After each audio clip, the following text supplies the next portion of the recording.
Hey, how's it going guys? My name is Ray and welcome to my channel. Today we're gonna make a really delicious yet super simple snack. It can be propped up to a brunch menu or eaten as it is as a snack. It's fried, it's cheesy, it's got corn. That's right people, we're making corn fritters. Let's cook. So to make the batter, it's pretty simple. You just have to combine 60 grams of plain flour, 30 grams of Parmesan cheese, and if you want it extra cheesy, you can of course add more of the Parmesan cheese, 30 grams of thickened cream, and finally 50 grams of water. This fritter base can be used for any kinds of fritters you want. You don't have to stick with corn. You can use any vegetables or even you can put broccoli and chicken for example. The possibility is endless. As for consistency, you're aiming for something that looks like this, almost like a really thick sludge or a really wet dough, whichever sounds more appetizing to you. But you get the point. Basically this is what visually it should look like. So you might have to add more water depending on how absorbent your flour is. Then just season the batter with salt and pepper, a teaspoon of garlic powder, this is optional, and then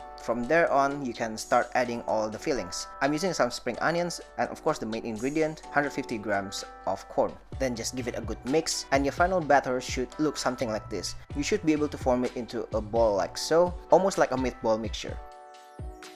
Then just heat up some oil in a pan over medium-high heat. You need enough oil to submerge all your fritters in. So the amount of oil you need will depend on the size of your pan. And all you have to do now is just scoop them one by one into the hot oil like so and fry them for 3 to 5 minutes or until golden brown on both sides.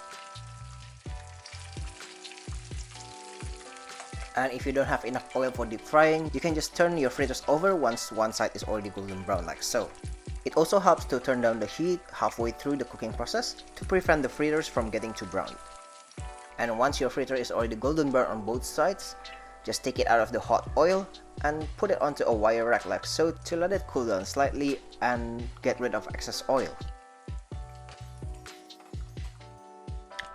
And today I wanted to serve my corn fritters with something simple, so I'm gonna go with some chips. And I'm gonna season my chips Greek style using some salt, oregano, and also a little bit of Parmesan cheese from earlier. Give it a good toss, and it's ready to serve. Pretty simple, right?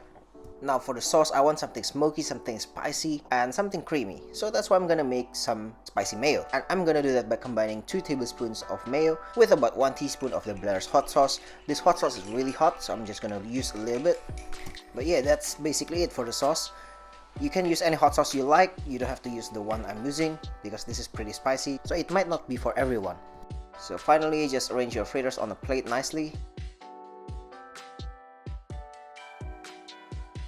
Add the chips on the side, sprinkle in some more Parmesan and oregano for good measure, a little dollop of spicy mayo on the side, and believe it or not, that is it guys. So simple, so tasty. It's got a lot of umami flavor from the cheese and from the batter, plus that little bit of sweetness from the corn.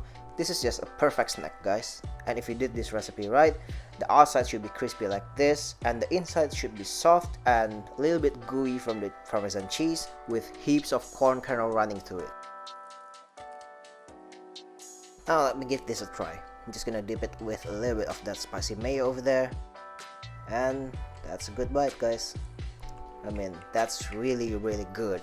It's so cheesy. It's got pops of sweetness from the corn, and paired with that creamy spicy mayo, it's just perfection. And that is it for today guys. I really do hope you give this recipe a try because I really do love them. And if you did, please let me know how it goes. Leave a comment below, or even better, tag me on Instagram. I would love to see some of that. And yeah, as usual, don't forget to like, share, and subscribe. That's gonna help me a lot. See you next week guys. Cheers!